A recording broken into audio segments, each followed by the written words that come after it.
അടുത്തായിട്ട് നമ്മൾ നോക്കുന്നത് ടൈപ്പ് ഓഫ് ഇന്റർനെറ്റ് പ്രോട്ടോകോൾസ് ആണ്. ഇപ്പൊ ഇന്റർനെറ്റ് എന്താണെന്ന് എങ്ങനെ ഡെവലപ്പ് ചെയ്യുന്നതിനെ കുറിച്ചൊക്കെ നമ്മൾ കണ്ടു. നെറ്റ്വർക്ക് ഓഫ് നെറ്റ്വർക്ക് എന്ന് പറയുന്ന പേരാണ് ഇന്റർനെറ്റ് എന്ന് പറയുന്നത്. അപ്പൊ അതിന്റെ ഫസ്റ്റ് നെറ്റ്വർക്ക് ARPANET എന്നായിരുന്നുള്ളതും അമേരിക്കയിലെ ഡിഫൻസ് ഓഫ് ഡിപ്പാർട്ട്മെന്റ് ഡെവലപ്പ് ചെയ്തിട്ടാണെന്നുള്ളതും ഒക്കെ നമ്മൾ കണ്ടതാണ്. അതിന്റെ എക്സ്പ്ലനേഷൻ മേലെ കൊടുത്തിട്ടുണ്ടാകും. ജസ്റ്റ് വായിച്ചു നോക്കുകയാണെങ്കിൽ നമ്മൾ നെക്സ്റ്റ് കാണാൻ പോകുന്നത് ഈ ഇന്റർനെറ്റിൽ യൂസ് ചെയ്യുന്ന കുറച്ച് പ്രോട്ടോകോൾസ് ആണ്. പ്രോട്ടോകോൾസ് നമുക്ക് ഇന്റർനെറ്റ് വഴി നമുക്ക് ചുമ്മാ അങ്ങനെ ഡാറ്റ അയക്കാൻ പറ്റില്ല. അങ്ങനെ അയക്കണമെങ്കിൽ നമുക്ക് കുറച്ച് റൂൾസ് ആൻഡ് റെഗുലേഷൻസ് നമുക്ക് അവിടെ പാലിക്കേണ്ടിയിരിക്കുന്നു. അപ്പോൾ ആ റൂൾസ് ആൻഡ് റെഗുലേഷൻസിനെ കുറിച്ച് നമ്മൾ പറയുന്ന പേരാണ് പ്രോട്ടോകോൾസ് എന്ന് പറയുന്നത്. ഇന്റർനെറ്റിന്റെ പ്രോട്ടോകോൾ അല്ലെങ്കിൽ അതിന്റെ റൂൾസ് എന്ന് പറയുന്നത് റൂൾസ് ഓഫ് ഇന്റർനെറ്റ്. അതിന് നമുക്ക് പല കാറ്റഗറി ആയിട്ട് തിരിക്കാം. പല തരത്തിലുള്ള പ്രോട്ടോകോൾസ് നമുക്ക് അവൈലബിൾ ആണ്. അതിൽ കുറെ പ്രോട്ടോകോൾ ഉണ്ടെങ്കിൽ നമുക്ക് നമ്മുടെ സിലബസ് പ്രകാരം നമുക്ക് പ്രധാനപ്പെട്ട 4 പ്രോട്ടോകോളിനെ കുറിച്ച് നമ്മൾ കാണാൻ പോകുന്നത് TCP/IP ആണ്. TCP/IP എന്ന് വെച്ച് കഴിഞ്ഞാൽ ട്രാൻസ്മിഷൻ കൺട്രോൾ പ്രോട്ടോകോൾ, അല്ലെങ്കിൽ അതിന് നമ്മൾ പറയുന്ന പേരാണ് internet protocol. Transmission control protocol or internet protocol. പിന്നെ നമ്മൾ FTP ആണ്, file transfer protocol. Then HTTP, hyper text transfer protocol, and IP, internet protocol. അപ്പൊ ഇതൊരു വേർഷൻ നിങ്ങൾ ചിലപ്പോൾ കേട്ടിട്ടുണ്ടാവുക, IP അഡ്രസ് എന്നുള്ളതും അല്ലെങ്കിൽ HTTP, hyper text transfer protocol. പിന്നെ നമുക്ക് സാധാരണ ഫയൽ നമ്മൾ ഡൗൺലോഡ് ചെയ്യാൻ ഒരു സ്ഥലത്ത് നിന്ന് വേറെ സ്ഥലത്തേക്ക് ഫയലൊക്കെ അയക്കുമല്ലോ, അവിടെ നമ്മൾ യൂസ് ചെയ്യുന്ന പ്രോട്ടോകോൾ FTP എന്ന് പറയും. പിന്നെ TCP/IP കൺട്രോൾ ചെയ്യുന്നൊരു പ്രോട്ടോകോളാണ്. ട്രാൻസ്മിഷനെ കൺട്രോൾ ചെയ്യുന്ന പ്രോട്ടോകോളാണ് TCP/IP. നമുക്ക് എന്താണെന്നുള്ള കാര്യം നോക്കാം. എങ്ങനെയാണ് TCP/IP വർക്കിംഗ്, അല്ലെങ്കിൽ എന്താണ് TCP/IP, എന്താണ് FTP or HTTP and IP. Okay, TCP/IP means TCP the IP protocol. The TCP/IP IP protocol ensure that each computer that is connected to the internet is having a specific serial number. അതായത് നമ്മൾ ഒരു network ഉണ്ടെന്ന് അല്ലെങ്കിൽ ഇന്റർനെറ്റിലുള്ള എല്ലാ കമ്പ്യൂട്ടറുകളും നമുക്ക് ഇന്റർനെറ്റിലേക്ക് connect ചെയ്യണമെങ്കിൽ അതിനൊരു specific ആയിട്ടുള്ള സീരിയൽ നമ്പർ വേണം. ആ സീരിയൽ നമ്പർ നമ്മൾ പറയുന്ന പേരാണ് IP അഡ്രസ് എന്ന് പറയുന്നത്. ഓക്കെ, നമ്മൾ സാധാരണ നമ്മുടെ പഞ്ചായത്തിൽ നമ്മളൊരു വീട് വെക്കണമെങ്കിൽ ആ വീടിന് അവരൊരു നമ്പർ തരുമല്ലോ, ആ വീട്ടു നമ്പർ തരുമല്ലോ. അപ്പോൾ ആ വീട്ടു നമ്പർ വെച്ചിട്ടല്ലേ നമ്മൾ എന്ത് ചെയ്യുന്നത്, ആ പഞ്ചായത്തിലൊരു വീട് ഐഡന്റിഫൈ ചെയ്യുന്നത് അല്ലേ. അപ്പം അതേ നമ്പർ വേറൊരു വീട്ടിലേക്ക് അവർ കൊടുക്കില്ല. അതുപോലെ തന്നെ ഇന്റർനെറ്റിലുള്ള ഓരോ ഡിവൈസും, ഓരോ കമ്പ്യൂട്ടർ അല്ലെങ്കിൽ നമ്മുടെ മൊബൈൽ ആയിക്കോട്ടെ, അത് നമുക്ക് ഇന്റർനെറ്റിലേക്ക് കണക്ട് ചെയ്യണമെങ്കിൽ ഒരു സ്പെസിഫിക് ആയിട്ടുള്ള ഒരു സീരിയൽ നമ്പർ വേണം. ആ സീരിയൽ നമ്പറിനെ നമ്മൾ പറയുന്ന പേരാണെന്ന് പറയുന്നത് IP അഡ്രസ്. നമ്മൾ IP കുറച്ചും കൂടി ഡീറ്റെയിൽ ആയിട്ട് നമ്മൾ താഴെ നോക്കും. അപ്പം ഇത് നിങ്ങൾ ഓർത്തിരിക്കുക, നമുക്ക് നെറ്റ്വർക്കിലുള്ള ഓരോ കമ്പ്യൂട്ടറിനെ ഐഡന്റിഫൈ ചെയ്യാനായിട്ട് നമ്മളൊരു നമ്പർ യൂസ് ചെയ്യും. ആ നമ്പറിനെ നമ്മൾ പറയുന്ന പേരാണെന്ന് പറയുന്നത് IP അഡ്രസ്. എന്നാൽ TCP specify how data is exchange over the internet. Data എങ്ങനെയാണ് നമുക്ക് ഇന്റർനെറ്റ് വഴി എക്സ്ചേഞ്ച് ചെയ്യാന്നുള്ളതാണ് TCP പറയുന്നത്. ആൻഡ് കൂടാതെ how it should be broken into IP packets. അതായത് നമുക്കൊരു ഒരു ഒരു ഒരു ഡിവൈസിൽ നിന്ന് ഇതൊരു C1 എന്നുള്ള കമ്പ്യൂട്ടറാണെന്ന് വിചാരിക്കുക, നമുക്കത് C8 എന്ന് പറയുന്ന ഒരു കമ്പ്യൂട്ടറിലേക്ക് അയക്കണം. അതായത് ഇതിനിടയ്ക്ക് പല നെറ്റ്വർക്കുകളൊക്കെ ഉണ്ട്. ഇത് C1 ഇവിടെ വന്ന് ഈ നെറ്റ്വർക്കിൽ വന്ന് ശേഷം ഈ നെറ്റ്വർക്കിൽ വന്ന് അങ്ങനെ ആയിരിക്കണം ഈ C8ലേക്ക് എത്തിപ്പെടേണ്ടതെന്ന് വിചാരിക്കും. അപ്പോൾ അങ്ങനെ ഉണ്ടെങ്കിൽ ആ ഡേറ്റയെ നമ്മൾ ചെറിയ ചെറിയ സ്മോൾ പോർഷനായിട്ട് തിരിക്കും. ഈ ഓരോ സ്മോൾ പോർഷനെ നമ്മൾ പറയുന്ന പേരാണ് പാക്കറ്റ്സ് എന്ന് പറയും. ഈ ഓരോ ഡേറ്റയും നമ്മൾ പറയുന്ന പേരാണ് പാക്കറ്റ്സ് എന്ന് പറയും. അപ്പം TCP ചെയ്യുന്നത് ഇതെങ്ങനെയാണ് ഡാറ്റ എക്സ്ചേഞ്ച് ചെയ്യുന്നുള്ളതും പിന്നെ എങ്ങനെയാണ് ഇതിനെ നമ്മളിങ്ങനെ ചെറിയ പാക്കറ്റുകളായിട്ട് തിരിക്കുന്നത് എന്നുള്ളതായിരിക്കും എന്ത് ഡിഫൈൻ ചെയ്യുന്നത്, TCP ഡിഫൈൻ ചെയ്യുന്നത്. Then it also makes sure that the packets have information about the source of the message data, the destination of the message data, the sequence in which message data should be reassembled, and check if the message has been sent correctly to a specific destination. അപ്പം TCP പിന്നെ ensure ചെയ്യുന്നത് വെച്ച് കഴിഞ്ഞാൽ നമുക്ക് എന്തൊക്കെയാണെന്ന് വെച്ച് കഴിഞ്ഞാൽ നമ്മൾ ഇങ്ങനൊരു നമ്മൾ പറഞ്ഞല്ലോ, നമ്മളിങ്ങനെ ചെറിയ ചെറിയ പാക്കറ്റായിട്ട് തിരിച്ചെന്ന് പറഞ്ഞല്ലോ, നമ്മളൊരു ഫുൾ ഇത് വലിയൊരു ഡാറ്റയായിരുന്നു. ആ ഡാറ്റ നമ്മൾ ചെറിയ ചെറിയ പാക്കറ്റായിട്ട് തിരിച്ചു.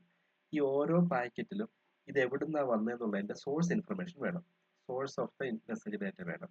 കൂടാതെ ഇത് എവിടെ ചെല്ലണം, അതായത് നമുക്ക് ഈ നെറ്റ്വർക്ക് വഴി എവിടെ ചെല്ലണം, C8 ചെല്ലണം. അതുകൊണ്ട് തന്നെ അതിന്റെ ഡെസ്റ്റിനേഷൻ ഓഫ് ദി മെസ്സേജ് വേണം. അതായത് നമ്മൾ ലെറ്റർ അയക്കുകയാണല്ലോ, ലെറ്റർ അയക്കുമ്പോൾ നമ്മൾ സാധാരണ ഒരു ലെറ്റർ അയക്കുമ്പോൾ നമ്മുടെ ഫ്രമും ടൂവും ഒക്കെ അല്ലേ, ആരാണ് ഇത് അയക്കുന്നത്, ആർക്കാണ് അയക്കുന്നത്. അതുപോലെ തന്നെ സോഴ്സ് എവിടുന്നാണെന്നുള്ളത് പറഞ്ഞു കൊടുക്കണം, ഡെസ്റ്റിനേഷൻ എവിടെയാണെന്നുള്ളത് അറിയിക്കണം. പിന്നെ ഇത് ഏത് ഓർഡറിലായിരിക്കും അവിടെ കിട്ടേണ്ടത് എന്നുള്ളതാണ്. അതായത് ഇതിപ്പോൾ നമ്മൾ തിരിക്കുന്നത് 1 2 3 ഇങ്ങനൊരു 3 പാക്കറ്റായിട്ട് തിരിച്ചെന്ന് വിചാരിക്കുക. അപ്പോൾ ചിലപ്പോൾ 3 ആയിരിക്കും ആദ്യം ഇവിടെ കിട്ടുന്നത്. അതിനുശേഷം നെറ്റ്വർക്ക് ട്രാഫിക്കിന് മൂലം പിന്നീട് ഒരു 1 ആയിരിക്കും കിട്ടുന്നത്, പിന്നെ ഒരു 2 ആയിരിക്കും കിട്ടുന്നത്. അപ്പോൾ ഇങ്ങനെ കിട്ടുന്ന പാക്കറ്റിനെ നമ്മൾ അറേഞ്ച് ചെയ്യുമ്പോൾ എന്തായിരിക്കണം, 1 2 3 എന്ന രീതിയിൽ അറേഞ്ച് ചെയ്യണം. അപ്പോൾ അങ്ങനെ ഏത് ഓർഡറിലായിരിക്കണം അത് അറേഞ്ച് ചെയ്യേണ്ടത്, അസംബിൾ ചെയ്യേണ്ടതിനെ കുറിച്ചൊക്കെ പറയണം. And check the message has been send correctly to specific destination. അതുപോലെ തന്നെ എല്ലാ മെസ്സേജുകളും കറക്റ്റായിട്ട് ഡെസ്റ്റിനേഷനിൽ എത്തി. ഇതെല്ലാം ചെക്ക് ചെയ്യുന്നവരാണ് TCP ചെക്ക് ചെയ്യുന്നത്. അപ്പോൾ ഒരു സ്ഥലത്ത് നിന്ന് വേറെ സ്ഥലത്തേക്ക് മെസ്സേജ് അയക്കുമ്പോൾ മെസ്സേജിന് ചെറിയ പാക്കറ്റുകളായിട്ട് തിരിക്കുന്നു. ആ ഓരോ പാക്കറ്റിലും source and destination address set ചെയ്യുന്നു. കൂടാതെ ഡെസ്റ്റിനേഷനിൽ ഇത് കറക്റ്റായിട്ട് റീഅസംബ്ലിംഗ് നടക്കുന്നുണ്ടെന്നതിനെ കുറിച്ച് എൻഷുർ ചെയ്യുന്നു. എല്ലാ മെസ്സേജുകളും ഡെസ്റ്റിനേഷനിൽ കറക്റ്റായിട്ട് എത്തിയിട്ടുണ്ടെന്ന് ചെക്ക് ചെയ്യുന്നു. ഇതെല്ലാം ചെയ്യുന്നവരാണ് TCP എന്ന് പറയുന്നത്. ഓക്കെ, പിന്നെ TCP കുറിച്ച് പറയുന്ന സമയത്ത് ഇതൊരു കണക്ഷൻ ഓറിയന്റഡ് പ്രോട്ടോക്കോളാണ്. അതായത് നമ്മളൊരു നെറ്റ്വർക്ക്, ഇവിടെ കമ്പ്യൂട്ടർ എനിക്ക് ഇങ്ങനെ ഡേറ്റ അയക്കണമെങ്കിൽ C1 നിന്ന് C2ലേക്ക് അല്ലെങ്കിൽ C8ലേക്ക് അയക്കണമെങ്കിൽ ഇവിടെ ഇങ്ങനെ വയർ വഴി കണക്ഷൻ ഉണ്ടായിരിക്കണം കേട്ടോ. കണക്ഷൻ ഉണ്ടായിരിക്കണം. വയർലെസ് ആയിട്ടുള്ള ഡേറ്റ കണക്ഷൻ, ഡേറ്റ ട്രാൻസ്ഫറിനെ കുറിച്ചല്ല TCP പറയുന്നത്. TCP പറയുന്നത് കണക്ഷൻ ഓറിയന്റഡ് പ്രോട്ടോക്കോൾ. കണക്ഷൻ ഇങ്ങനെ ഫിസിക്കൽ ആയിട്ടുള്ള കണക്ഷൻ വെച്ചിട്ടുള്ള അതിനെക്കുറിച്ച് നമ്മൾ പറയുന്ന പ്രോട്ടോക്കോളാണ് ഇത് പറയുന്നത്, TCP എന്ന് പറയുന്ന ഈ കൺസെപ്റ്റ് പറയുന്നത്.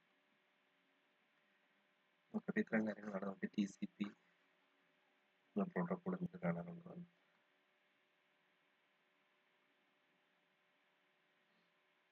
ഇനി നമുക്ക് ഒരു എന്തൊക്കെയാണ് TCPയിൽ നടക്കുന്നത്. ഇതൊരു ആദ്യം രണ്ട് സിസ്റ്റം തമ്മിൽ കണക്ട് ചെയ്യാനായിട്ട് നമ്മൾ എന്ത് ചെയ്യുന്നത് വെച്ച് കഴിഞ്ഞാൽ ആദ്യം ഒരു സിങ്ക്രണൈസേഷൻ പാക്കറ്റ് അയക്കും. സിങ്ക്രണൈസേഷൻ പാക്കറ്റ് അയച്ച് സോഴ്സും ഡെസ്റ്റിനേഷൻ കറക്റ്റ് ആണെന്ന് നോക്കും. ആണെങ്കിൽ അവൻ എന്ത് ചെയ്യുന്നത് വെച്ച് കഴിഞ്ഞാൽ ഇവൻ റെഡി ആണെങ്കിൽ ഈ സിങ്ക്രണൈസേഷൻ പാക്കറ്റ് കൊടുത്തിട്ട് അക്നോളജ്മെന്റ് അയച്ചു കൊടുക്കും, ഞാൻ റെഡിയാണെന്ന് അറിയാനായിട്ട്. അപ്പം അക്നോളജ്മെന്റ് കിട്ടിക്കഴിഞ്ഞ് കഴിഞ്ഞാൽ അതിന് കറസ്പോണ്ടിങ് ആയിട്ട് ഇതും കിട്ടിയെന്ന് അറിയിക്കാനായിട്ട് അക്നോളജ്മെന്റ് തിരിച്ചു വയ്ക്കും. ആ ഒരു ഫോർമാറ്റിലായിരിക്കും എന്ത് ചെയ്യുന്നത് നമ്മുടെ TCP വർക്ക് ചെയ്യുന്നത്. ദെൻ FTP കുറിച്ച് പറയുകയാണെങ്കിൽ അടുത്തൊരു പ്രോട്ടോക്കോളാണ് FTP എന്ന് പറയും, ഫയൽ ട്രാൻസ്ഫർ പ്രോട്ടോക്കോൾ എന്ന് പറയും. ഇപ്പോൾ നമ്മളൊരു സിസ്റ്റത്തിൽ നിന്ന് ഒരു ഫയൽ ഡൗൺലോഡ് ചെയ്യല്ലേ, അതുപോലെ തന്നെ ഒരു സിസ്റ്റത്തിൽ നിന്ന് നമ്മൾ ഫയൽ അപ്ലോഡ് ചെയ്യല്ലേ. ഈ ഡൗൺലോഡിങ് ആൻഡ് അപ്ലോഡിങ്, ഈ ഫയലിന്റെ ട്രാൻസ്ഫറിനെ കൺട്രോൾ ചെയ്യുന്ന പ്രോട്ടോക്കോൾ നമ്മൾ പറയുന്ന പേരാണ് പറയുന്നത് FTP എന്ന് പറയും. This protocol is used for transferring file from one system to another. നമുക്കൊരു സിസ്റ്റത്തിൽ നിന്ന് വേറൊരു സിസ്റ്റത്തിലേക്ക് ഫയൽസിനെ ട്രാൻസ്ഫർ ചെയ്യാൻ വേണ്ടി യൂസ് ചെയ്യുന്ന പ്രോട്ടോക്കോൾ എന്ന് പറയും TCP എന്ന് പറയും. This works on client server model. ഇതൊരു ക്ലയന്റ് സെർവറിലാണ് വർക്ക് ചെയ്യുന്നത്. അതായത് ഒരു സെർവറും ഉണ്ടാവും, ഒരു ക്ലയന്റും ഉണ്ടാവും. സെർവറിൽ ഇരിക്കുന്ന ഫയൽസിനെ ക്ലയന്റിന് എന്ത് ചെയ്യാൻ പറ്റും, ഡൗൺലോഡ് ചെയ്യാം. അതുപോലെ ക്ലയന്റിൽ നമുക്ക് ഫയൽസിനെ നമുക്ക് സെർവറിലേക്ക് അപ്ലോഡ് ചെയ്യാനും പറ്റും. When A machine request for file transfer from one machine, ഒരു മെഷീൻ റിക്വസ്റ്റ് ചെയ്യണം നമുക്ക് ഒരു ഫയൽ ട്രാൻസ്ഫർ ചെയ്യണം പറയാനായിട്ട്. അപ്പോൾ FTP എന്താണെന്ന് വെച്ച് കഴിഞ്ഞാൽ FTP setup a connection between the two authenticates each other. എന്ന് വെച്ച് കഴിഞ്ഞാൽ ഒരു സിസ്റ്റത്തിന് ഇവിടുന്ന് ഫയൽ ട്രാൻസ്ഫർ ചെയ്യാനുണ്ടെന്ന് പറയുവാണെങ്കിൽ FTP എന്ത് ചെയ്യുമെന്ന് വെച്ച് കഴിഞ്ഞാൽ ഈ രണ്ട് സിസ്റ്റം ഓതന്റിക്കേറ്റ് ചെയ്യും. അതായത് ഇവർ രണ്ടും സെൻഡ് ചെയ്യാനായിട്ട് റെഡി ആണെന്നുള്ളതിനെ കുറിച്ചിട്ട് ഓതന്റിക്കേഷൻ പറയും. ഈച്ച് അതർ യൂസിങ് ID, ഒന്നെങ്കിൽ ID പാസ്വേഡ് വെച്ചിട്ടായിരിക്കും. And the decide file transfer take place between the machine. അതിനുശേഷം ഇവരെന്ത് ചെയ്യും, ഈ FTP ഓതന്റിക്കേറ്റ് ചെയ്ത് കഴിഞ്ഞാൽ ഈ രണ്ട് ഡിവൈസുകളും ഓക്കെ ആണെന്ന് മനസ്സിലാക്കി കഴിഞ്ഞ് കഴിഞ്ഞാൽ നമുക്ക് എന്ത് ചെയ്യാൻ പറ്റും കഴിഞ്ഞാൽ ഫയൽസിനെ നമുക്ക് എന്ത് ചെയ്യാൻ പറ്റും, അങ്ങോട്ടും ഇങ്ങോട്ടും ട്രാൻസ്ഫർ ചെയ്യാൻ പറ്റും എന്നുള്ളതാണ് ഇതിൻ്റെ പ്രത്യേകത. ഓക്കെ, അപ്പം FTPയുടെ ഡാറ്റ സെൻഡ് ചെയ്യുവാണെങ്കിൽ ഇവിടെ നമ്മളൊരു മെഷീനിൽ നിന്ന് വേറൊരു മെഷീനിലേക്ക്, ക്ലയൻറ്റിൽ നിന്ന് സെർവറിലേക്ക് നമുക്ക് ഡാറ്റ സെൻഡ് ചെയ്യണമെങ്കിൽ ആദ്യം എന്ന് വെച്ച് കഴിഞ്ഞാൽ ഓതന്റിക്കേഷൻ നടക്കണം. കൺട്രോൾ ചാനൽ വഴി ഓതന്റിക്കേഷൻ നടന്നു കഴിഞ്ഞ് കഴിഞ്ഞാൽ നമുക്ക് ഡാറ്റ ചാനൽ വഴി എന്ത് ചെയ്യാൻ പറ്റും എന്ന് വെച്ച് കഴിഞ്ഞാൽ ഡാറ്റയെ ട്രാൻസ്ഫർ ചെയ്യാനായിട്ട് സാധിക്കും. അതാണ് FTPയുടെ ഫയൽ ട്രാൻസ്ഫർ പ്രോട്ടോക്കോളിൻ്റെ വർക്കിംഗ്. then അടുത്ത് പറയുകയാണെങ്കിൽ hyper text transfer protocol, HTTP എന്ന് പറയും. ഹൈപ്പർ ടെക്സ്റ്റ് ട്രാൻസ്ഫർ പ്രോട്ടോക്കോൾ അതായത് HTTP protocol is used to transfer hypertext over the internet and it's defined by www for information transfer. Hypertext transfer അതായത് നമ്മൾ സാധാരണ internet വഴി audio, video, text തുടങ്ങിയിട്ടുള്ള informations transfer ചെയ്യാനായിട്ട് നമ്മളെ സഹായിക്കുന്ന ഒരു പ്രോട്ടോക്കോളാണ് എന്ന് പറയുന്നത് HTTP എന്ന് പറയും. ഇന്റർനെറ്റ് വഴി നമുക്ക് ഓഡിയോ, വീഡിയോ, ടെക്സ്റ്റ് പോലുള്ള ഇൻഫർമേഷൻസിന് നമുക്ക് ട്രാൻസ്ഫർ ചെയ്യാൻ വേണ്ടി നമ്മൾ യൂസ് ചെയ്യുന്ന ഒരു പ്രോട്ടോക്കോളാണ് എന്ന് പറയുന്നത് hypertext transfer protocol. This protocol defines how information needs to be formatted and transmitted, and it also defines various actions on the web browser should take response to the calls made to access a particular web page. Whenever a user opens their web browser, the user will indirectly use HTTP as the protocol that being used to share text, image and other multimedia files on the World Wide Web. ഇപ്പോൾ നമ്മൾ web browser open ചെയ്തിട്ട് www.facebook.com എന്ന് type ചെയ്യുമ്പോൾ തൊട്ട് മുമ്പ് ഓട്ടോമാറ്റിക്കായിട്ട് എന്ത് വരുന്നുണ്ട്? HTTP പ്രോട്ടോകോൾ വരുന്നുണ്ട്. ഓക്കെ, ഇപ്പോൾ വെബ് ബ്രൗസർ എന്താ ചെയ്യുന്നത് വെച്ച് കഴിഞ്ഞാൽ HTTP പ്രോട്ടോകോൾ വഴി ഈ ഫേസ്ബുക്കിൻ്റെ സെർവറുമായിട്ട് ഒരു കണക്ഷൻ എസ്റ്റാബ്ലിഷ് ചെയ്യും.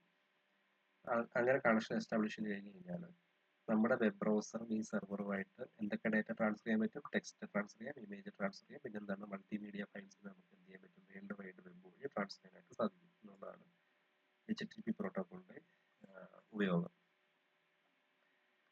അപ്പം അതിൻ്റെ ഒരു എക്സാമ്പിൾ പറയുകയാണെങ്കിൽ ഇവിടെ ക്ലയൻറ്റ് മെഷീൻ ഉണ്ട്. നിങ്ങൾ ക്ലയൻറ്റ് മെഷീനിൽ ഇരുന്ന് google.com ടൈപ്പ് ചെയ്യുന്നു വിചാരിക്കുക. google.com ടൈപ്പ് ചെയ്യുമ്പോൾ എന്താ വെച്ച് കഴിഞ്ഞാൽ നേരെ ഒരു റിക്വസ്റ്റ് വിടും. അതായത് ഗൂഗിളിൻ്റെ സെർവറുമായിട്ട് അല്ലെങ്കിൽ വെബ് സെർവറുമായിട്ട് ഇവൻ എന്ത് ചെയ്യും? ഒരു റിക്വസ്റ്റ് കൊടുക്കും.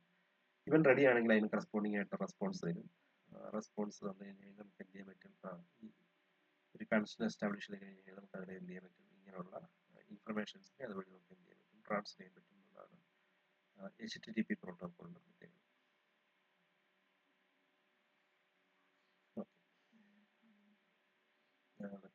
ഈ കണ്ടൻസ് വായിച്ച് നോക്കുക. സിമ്പിൾ ടേംസ് ആണ് എല്ലാം. പിന്നെ നമ്മൾ കാണുന്നത് മുമ്പ് പറഞ്ഞിരുന്നു TCP IP പറഞ്ഞപ്പോൾ IP നെ കുറിച്ച് ഡീറ്റെയിൽ ആയിട്ട് പറയാമെന്ന് പറഞ്ഞിരുന്നു. ഇന്റർനെറ്റ് പ്രോട്ടോകോളാണ് നമ്മൾ IP എന്ന് പറയുന്നത്. V4 എന്ന് പറഞ്ഞാൽ അതിൻ്റെ വേർഷൻ 4 എന്നാണ്. Version 4 IP internet protocol version 4 ആണ് IPv4 എന്ന് പറയുന്നത്. The fourth and initial widely used version of the internet protocol is called IPv4. നമ്മൾ കുറേ വേർഷൻസ് ഉണ്ട്. അതിൽ യൂസ് ചെയ്യുന്ന ഒരു വേർഷനാണ് എന്ന് പറയുന്നത് വേർഷൻ 4 ആയിട്ടുള്ള IPv4. ഇതൊരു പോപ്പുലർ വേർഷനാണ് of the internet protocol and it's charges of distributing data packets throughout the network. നമുക്ക് നെറ്റ്വർക്ക് വഴി നമുക്ക് സിസ്റ്റത്തിനെ കണക്ട് ചെയ്യാനായിട്ട് അതുവഴി ഡാറ്റ ട്രാൻസ്ഫർ ചെയ്യാനായിട്ട് നമ്മൾ യൂസ് ചെയ്യുന്ന ഒരു പ്രോട്ടോകോളാണെന്ന് പറയുന്നത് IP. ആക്ച്വലി ഞാൻ പറഞ്ഞിരുന്നത് IP എന്ന് പറഞ്ഞ ഒരു കമ്പ്യൂട്ടർ നെറ്റ്വർക്കിലേക്ക് കണക്ട് ചെയ്യുമ്പോൾ നമ്മൾ കൊടുക്കുന്ന ഒരു സീരിയൽ നമ്പറാണ് അല്ലേ? ആ കമ്പ്യൂട്ടർ ഐഡൻറ്റിഫൈ ചെയ്യാനായിട്ട് നമ്മൾ കൊടുക്കുന്ന ഒരു സീരിയൽ നമ്പറാണ്. ആ സീരിയൽ നമ്പർ എന്ന് വെച്ച് കഴിഞ്ഞാൽ 32 ബിറ്റ് വരെ ആയിരിക്കും അതിൻ്റെ അഡ്രസ്സ് എന്ന് പറയുന്നത്. 32 ബിറ്റ് അഡ്രസ്സ് യൂസ് ചെയ്യുന്ന ഒരു സീരിയൽ നമ്പറാണ്. അതായത് ഒരു ബിറ്റ് 1 2 3 4 5 6 7 8 അങ്ങനെ 8 ബിറ്റിൻ്റെ 4 കോമ്പിനേഷൻ 2 3 4 5 6 7 8 1 2 3 4 5 6 7 8 1 2 3 4 5 6 7 8 അങ്ങനെ ഇത് 8 8 8 8 അങ്ങനെ 4 പോർഷനാണുള്ളത്. അങ്ങനെയാണ് മൊത്തം എത്ര ബിറ്റ് വരുന്നത്? 32 ബിറ്റ് അഡ്രസ് വരുന്നത്. ഓക്കെ, അപ്പോൾ ഇവിടെ നമ്മൾ പറയുന്നത് ഈ ആദ്യത്തെ പോർഷൻ എന്ന് പറയുന്നത് ഇങ്ങനെ ഒരു നമ്പർ ആവാം. അതായത് അതിൻ്റെ എക്സാമ്പിൾ പറയുന്നത് 192.168.1.1. ഇതൊരു ഇതൊരു അഡ്രസ്സാണ് കേട്ടോ. IP അഡ്രസ്സാണ്. ഇത് നമുക്ക് കമ്പ്യൂട്ടർ കണക്ട് ചെയ്തൊരു അല്ലെങ്കിൽ നെറ്റ്വർക്ക് കണക്ട് ചെയ്യുന്ന കമ്പ്യൂട്ടർ കൊടുക്കാൻ പറ്റുന്ന ഒരു നമ്പറാണ്. ഇപ്പോൾ 192.168.1.1. അപ്പോൾ ഇവിടെ 8 1 വന്നാൽ നമുക്ക് മാക്സിമം കൊടുക്കാൻ പറ്റുന്ന 255 ഒരു വാല്യൂ ആണ്. 255 ഇവിടെ കൊടുക്കാൻ പറ്റുന്ന എത്രയാണ്? 255. ഇവിടെ എത്രയാണ്? 255. അപ്പം ഇവിടെ നമുക്ക് എത്രയാണ്? നമ്മൾ ആദ്യത്തെ പോർഷന് 250, നമ്മൾ 1 തൊട്ട് 255 വരെയുള്ള വാല്യൂ കൊടുക്കാൻ പറ്റും. അപ്പോൾ എന്താണ്?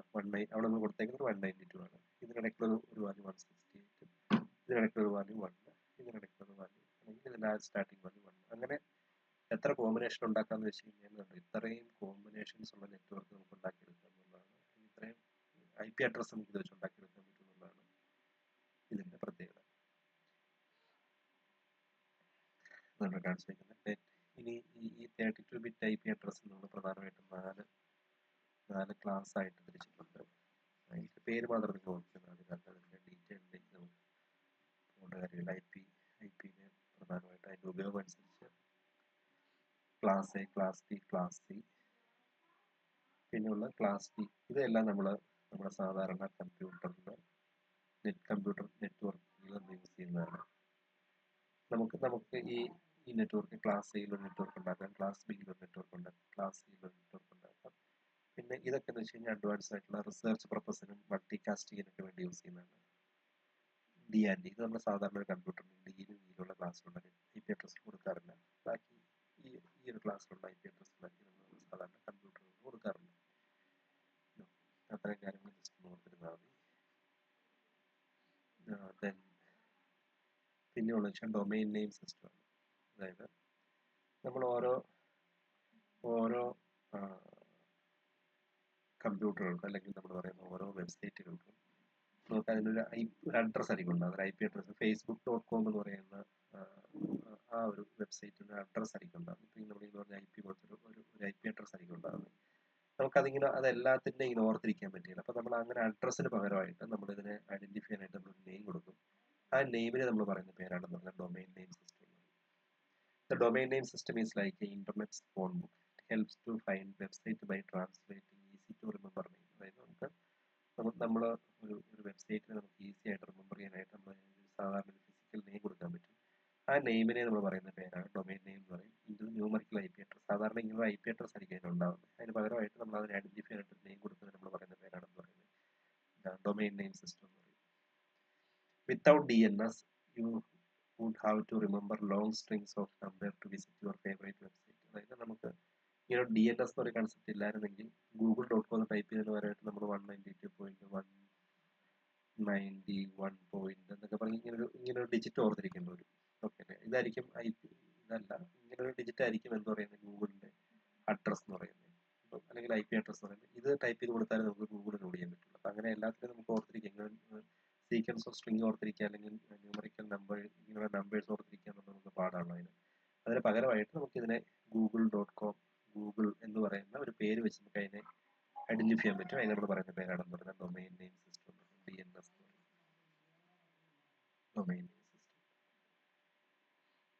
Domain name system is a host name used for IP address translation service. Domain name system എന്ന് വെച്ചാൽ ഐ പി അഡ്രസ്സിന് പകരമായിട്ട് കൊടുക്കുന്ന ഒരു ഹോസ്റ്റ് നെയിം ആണെന്നുള്ളതാണ്. DNS is a distributed database implemented in a hierarchy of name server. ഇത് DNS ഒരു name server ഉണ്ടാവും. ആ നെയിം എല്ലാം കൂടെ നമ്മൾ ഇൻക്ലൂഡ് ചെയ്തേക്കുന്ന ഒരു സെർവറിനെ പ്രകൃതി അതിൽ നിന്നായിരിക്കും എന്ത് ചെയ്തേക്കുന്നത് DNS ഇംപ്ലിമെന്റ് ചെയ്തേക്കുന്നത്. ഓക്കെ, ഇനി എന്തൊക്കെ ടൈപ്പ് ഓഫ് ഡൊമൈൻസ് ആണുള്ളത്? നമ്മൾ എങ്ങനെയാണ് ഈ ഒരു ഡൊമൈൻ നമ്മൾ സെറ്റ് ചെയ്ത് കൊടുക്കുന്നതെന്ന് വെച്ച് കഴിഞ്ഞാൽ നമ്മളൊരു പേര് കൊടുക്കുന്നത് എങ്ങനെയാണ്? നിങ്ങൾ ചിലപ്പം പല വെബ്സൈറ്റുകൾ നിങ്ങൾ കാണുമ്പോൾ ഈ ഏത് ഡൊമൈൻ്റെ കീഴിലാണെന്നുള്ളത് നമുക്ക് മനസ്സിലാക്കുന്നത് ഈ ടൈപ്പ് ഓഫ് ഡൊമൈൻ വെച്ചിട്ടാണ്. ഇപ്പം നമ്മുടെ വെബ്സൈറ്റ് കൊമേഴ്ഷ്യൽ പർപ്പസിനുള്ളതാണെങ്കിൽ നമ്മൾ അതിനെ ഏത് ഡൊമൈൻ്റെ കീഴിൽ കൊണ്ടുവരണം? .com എന്ന് പറയുന്ന ഡൊമൈൻ്റെ കീഴിൽ കൊണ്ടുവരണം. എഡ്യൂക്കേഷൻ പർപ്പസിന് വേണ്ടിയുള്ളതാണെങ്കിൽ .edu ആയിരിക്കും. മിലിറ്ററി ആക്ഷന് വേണ്ടിയുള്ളതാണെങ്കിൽ MIL ആയിരിക്കും. ഒരു ഓർഗനൈസേഷൻ ആണെങ്കിൽ ORG ആയിരിക്കും. ഒരു കൊമേഴ്ഷ്യൽ നെറ്റ്വർക്കിലുള്ള ആണെങ്കിൽ NET ആയിരിക്കും. ഇങ്ങനെയുള്ളതൊക്കെ ആയിരിക്കും എന്ന് പറയുന്നത് ഒരു ജനറിക് ഡൊമൈൻ. അപ്പം നമ്മൾ സാധാരണ കാണുന്ന വെബ്സൈറ്റുകളൊക്കെ ഇങ്ങനെയായിരിക്കും അല്ലേ? .com, .edu, .org. ഇനി ഒരു സ്പെസിഫിക് കൺട്രി ബേസ് ചെയ്തിട്ടാണെങ്കിൽ ഇന്ത്യൻ വെബ്സൈറ്റ് ആണെന്ന് അറിയാനായിട്ട് നമ്മൾ .in യൂസ് ചെയ്യും അല്ലേ? .in യൂസ് ചെയ്യാം. UK ആണെങ്കിൽ .uk. അപ്പോൾ അതിനാണ് ഒരു കൺട്രി ഒരു ഡൊമൈൻ എന്ന് പറയുന്നത്. ജനറിക് ഡൊമൈൻസും കൺട്രി ഡൊമൈൻസും. ഈ inverse domain you want to know the domain name of the website. If you want know നമുക്ക് ഡൊമൈൻ നെയിം അറിയാമെന്ന് വിചാരിക്കാം. ഓക്കെ അല്ലേ? നമുക്ക് എന്തെന്ന് വെച്ച് കഴിഞ്ഞാൽ അതിന് കറസ്പോണ്ടിങ് ആയിട്ടുള്ള IP നമുക്ക് എന്ത് ചെയ്യാൻ പറ്റും? അതിന് മാപ്പ് ചെയ്ത് കൊടുക്കാം. IP to domain name mapping. So DNS can provide both the mapping of example to find IP address of geek4geeks.org. Then we have type. ഒന്നെങ്കിൽ നമുക്ക്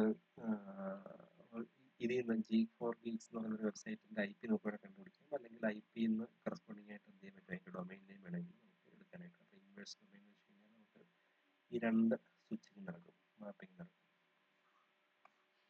ഇത്ര ഉള്ള ഡൊമൈനിനെ കുറിച്ച് പറയുകയാണെങ്കിൽ നമ്മളൊരു വെബ്സൈറ്റ് കൊടുക്കുന്ന നെയിമാണ്. ആ നെയിമിനെ ഏത് ടൈപ്പിൽ കൊണ്ടുവരണം എന്നുള്ളത് ഈ പ്രധാനപ്പെട്ട രണ്ട് ടൈപ്പാണ്, ജനറിക് ഡൊമൈനും കൺട്രി ഡൊമൈനും. ഇനി നമ്മൾ കാണാൻ പോകുന്ന ഒരു ടൈപ്പാണ് URL എന്ന് പറയും. URL എന്ന് വെച്ച് കഴിഞ്ഞാൽ ഒരു വെബ് പേജിന്റെ പാത്തിനെ നമ്മൾ പറയുന്ന പേരാണ് URL, യൂണിഫോം റിസോഴ്സ് ലൊക്കേറ്റർ എന്ന് പറയും. അപ്പം നമ്മൾ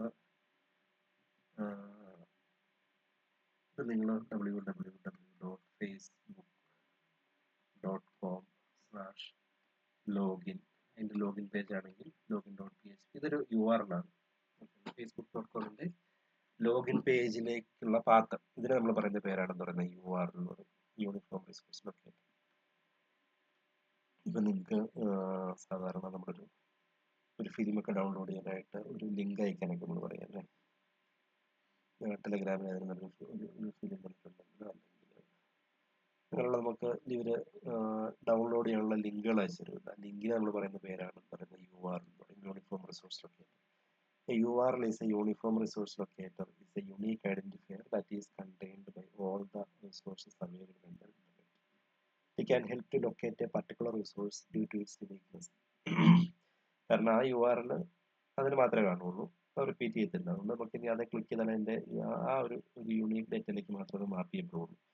it is also known as the web address. അതിന് നമ്മൾ വെബ് അഡ്രസ് എന്ന് പറയും. URL എന്ന് പറയുന്ന പേരാണ് വെബ് അഡ്രസ് എന്ന് പറയും.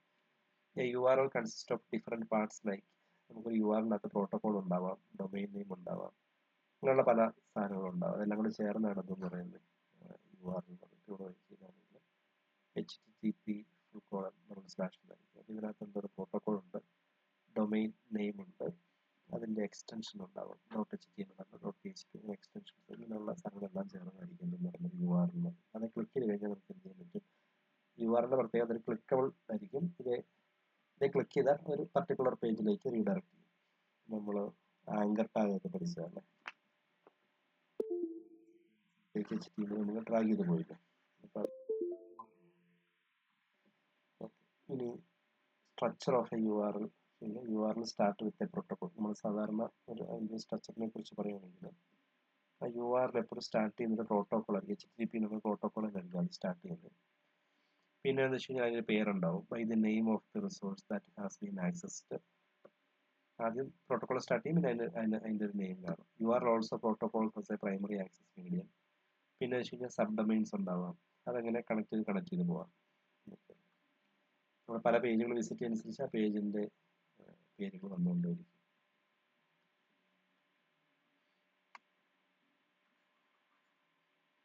ഓക്കെ, ഇതിനകത്ത് വരുന്ന പ്രോട്ടോകോൾ HTTP ഉണ്ടാവാം, HTTPS പ്രോട്ടോകോൾ ഉണ്ടാവാം, FTP ഉണ്ടാവാം. ഈ പ്രോട്ടോകോൾസ് ഒക്കെ ആയിരിക്കും നമ്മൾ ആദ്യം ഡിഫൈൻ ചെയ്ത് കൊടുക്കുന്നത്.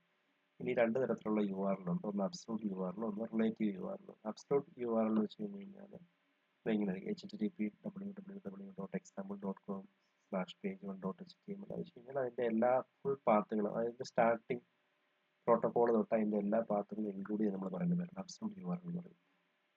Contain the full web address ആയിരിക്കും ഉണ്ടാകുന്നത്. പ്രോട്ടോകോൾ ഉണ്ടാകും, ഡൊമൈൻ നെയിം ഉണ്ടാകും, പിന്നെ എൻ്റെ URL പാത്തും ഉണ്ടാകും. അതിന് നമ്മൾ പറയുന്ന പേരാണ് അബ്സലൂട്ട് URL എന്ന് പറയും. ഇനി റിലേറ്റീവ് URL എന്ന് വെച്ച് കഴിഞ്ഞാൽ അതങ്ങനെ കറക്റ്റ് അതായത് അതിൻ്റെ എല്ലാ പാത്തും ഉണ്ടാകുകയല്ല, അതിൻ്റെ ഒരു പാർട്ട് മാത്രമേ ഉണ്ടാവുള്ളൂ. അത് നമ്മൾ പറയുന്ന പേരാണ് relative URL. Does not include the domain name or protocol. അതിന് പ്രത്യേകിച്ച് ഡൊമൈൻ നെയിമും പ്രോട്ടോകോളും ഉണ്ടാകുകയില്ല, അതിൻ്റെ ഒരു പാർട്ട് മാത്രമേ കാണുള്ളൂ. /image/logo.png. ഇതിൻ്റെ സ്റ്റാർട്ടിങ് അഡ്രസ് ഒന്നുമില്ല, അത് രണ്ട് ഡോട്ട് മാത്രമേ ഉള്ളൂ. അങ്ങനെയുള്ള URL നമ്മൾ പറയുന്ന പേരാണ് റിലേറ്റീവ് URL എന്ന് പറയും. ഇത്രയും കാര്യങ്ങൾ. ബാക്കി നമ്മൾ